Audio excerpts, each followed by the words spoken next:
Lotta is also, as I said, a researcher. Her research interests are actually in the field work, like a fieldwork-led academic or policy work with a particular focus on national and regional industrialization, on industrial policy, as well as in the informalization and the casualization of labor. I think it will be a very interesting insight from Lotta. She will be presenting to us on the evidence from a range of developing countries. Thank you very much, Lotta, and please come through. It's also a great pleasure to be on this platform with such eminent speakers whose research I have read and admired. So you have also made my life very easy because you said most of what I want to say, other than some remarks on South Africa.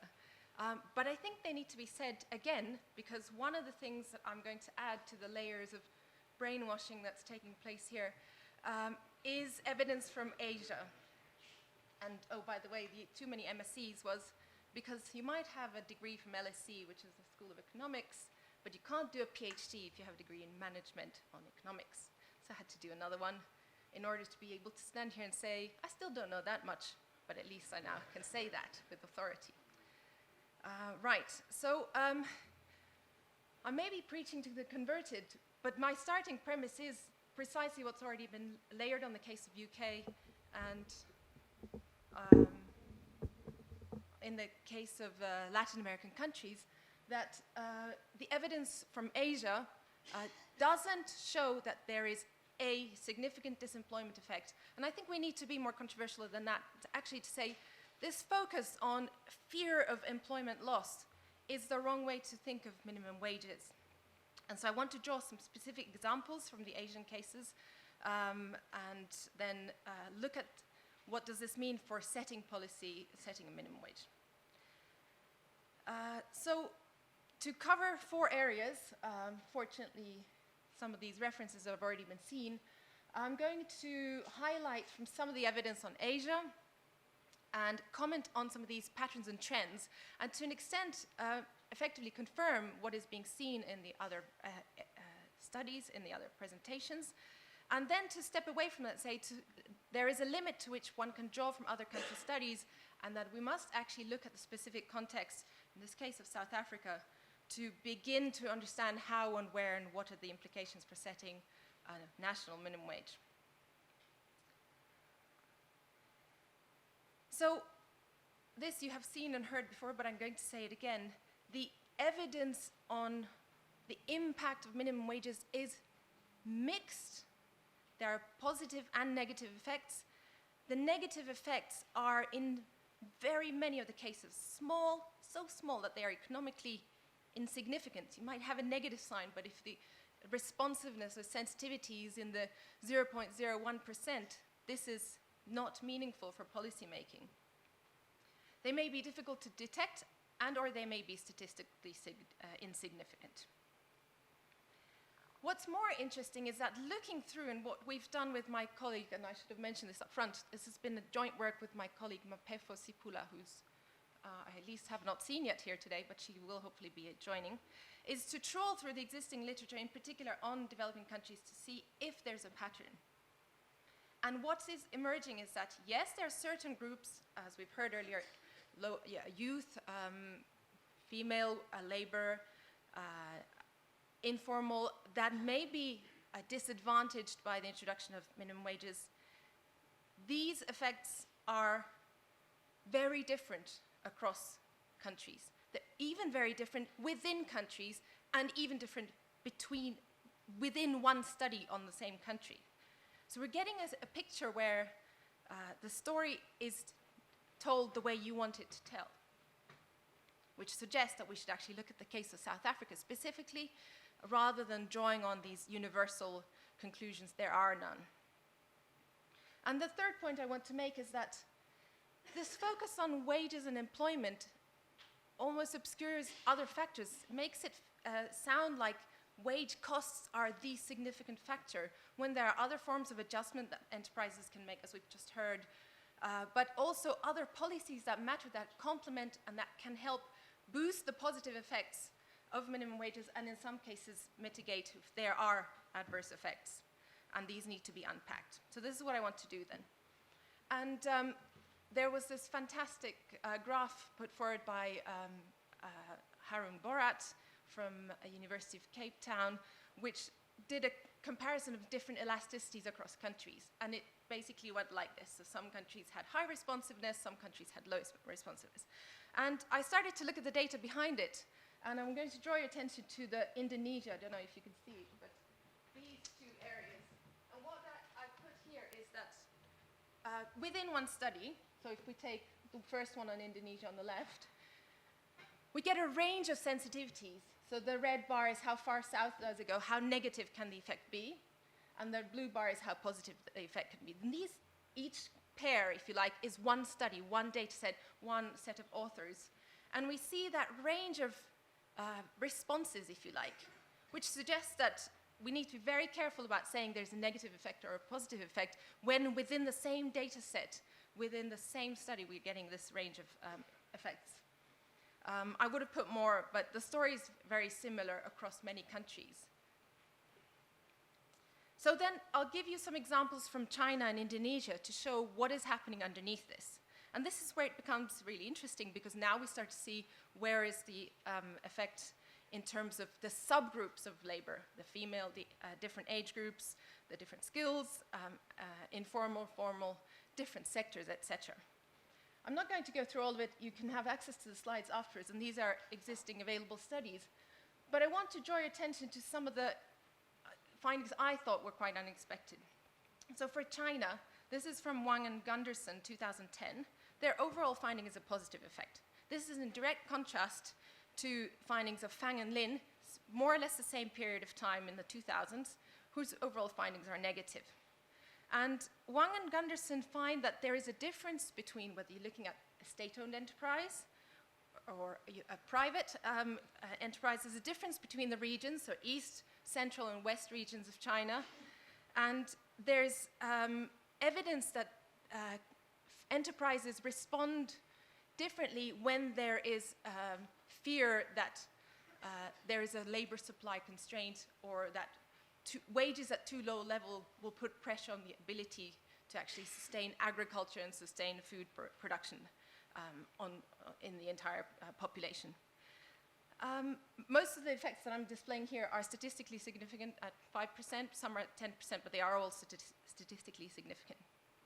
The points on the Indonesian evidence that I found interesting was the relationship between introduction of, or increase of, increase, not introduction, of a minimum wage on consumption. And this comes back to what was said earlier regarding the role on demand. And this whole fear of wages and costs on enterprises almost ignores this macro level adjustment that's taking place, in that increased wages distributes the income that can then be consumed, and typically it's consumed on basic goods, food, agricultural produce, goods that are often produced within the country. So that has a sort of demand or consumption linkage effect, if you like. Now, what's also interesting, and I know this is discussed tomorrow, so I won't go into detail, is that these effects come across very different compliance or enforcement, if you like, settings. So in the case of Indonesia, compliance is poor, in contrast with Thailand, which is my other example case here, where compliance is very good, especially with large firms. But nevertheless, the patterns are fairly similar. We're getting a very small, insignificant negative or adverse employment effect, except for certain groups. In some cases, these are young or female workers. In some cases, they are rural and so on. And in the case of Thailand, what's also interesting, I think what's also ignored in much of the studies, is this broader context. And this is what Professor Maurizio referred to as well in her last few slides, is this importance of understanding what is the setting that we're working in.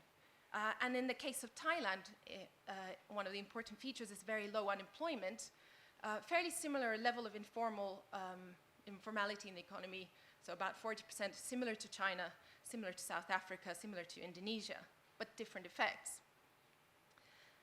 So what these pieces of evidence suggest is that, yes, we're getting some developing country patterns that are specific to Asia, but we need to look more in depth at individual countries. So I got a bit carried away with the different impacts of levers adjustment. I'm not going to go through them all, in part because we've heard some of them before, but more to say that there are really three areas in which adjustment can take place. And the debate seems to only focus on one subsection of the labor, that being employment effect, or one form of adjustment for enterprises to shed employment. When there are other levers or other ways in which enterprises can adjust, other ways in which labor, different subgroups can adjust, whether it's the adjustment into informal, so shift from formal to informal, adjustment into self-employment, or adjustments in increased consumption. But what I think is interesting here is the macro-level adjustment and the need to have a debate around what are these broader linkages. So we talk about individual enterprises, we talk about sectors, and especially in the case of South Africa, there are sectoral determinations already in place. What is the need for an additional national minimum wage? Well, the most potent argument for a national minimum wage is precisely to shift from, if you like, a sum of sectors to a bigger whole. So the entire economy is more than the sum of sectors or the sum of firms or the sum of labor. There are other aspects that are not captured by sectoral determinations. And one of the important mechanisms that allows us to understand this are the types of linkages that exist either between sectors, so there might be in a kind of value chain or input-output link, but also across sectors. So what happens when one sector may experience employment changes? How are these workers and skills and technology absorbed into other economic activities, but also these consumption linkages that I mentioned as well. So this idea that there are multiple levels of adjustment and that they provide space for understanding the long-run structural change is very much a research gap, especially in the case of South Africa. We talk about short run, we can talk about costs and the perspective of firms. We need to expand that. And we need to look at what are the ways in which we can support or target the effects that are positive upon the introduction of a minimum wage or an increase in minimum wage. And some of these will be other labor policies. And this is also another area of research that is across the developing country evidence poorly covered. So what is the role of other labor policies? But also what is the role of other macroeconomic policies? Oh, I've lost my notes here, so I'm just going to have to make it up now. So as an example of these other macro policies, there's a very nice study in South Africa by Gibson and Van Seventer from 2000 looking at how the impact of a minimum wage depends not just on the wage level and the response of the firms, but the policy response in particular to inflation, policy response in terms of the space for public sector borrowing. It's that kind of additional support at the macro level which is poorly understood. So what does this mean for our need for a minimum wage? It suggests that we need to balance our evidence from the aggregates of the macro level. What are these broader linkages or broader effects that would allow the economy as an entire whole to adjust, not just individual firms, but we also need to then look at differences between sectors to understand where are there positive effects, where are there negative effects, how to support those with the ways in which minimum wages are introduced, as well as other policies. And here I want to look at two specific sectors. They are controversial because they are typically the areas of low wage employment with precarious employment and informal employment. And these are domestic services and agriculture, so sectors for South Africa. And here, thanks to Arden Finn, who will present later, I can give you an introduction and he will carry on with this area. What is interesting is that if you do a descriptive statistics, just looking at what are the ways in which over time overall employment and the median or mean wage develops. For agriculture, we get this divergence. If we look at domestic services, the picture is very different. And if I go back to the overall economy, the picture is not reflective of what's happening within.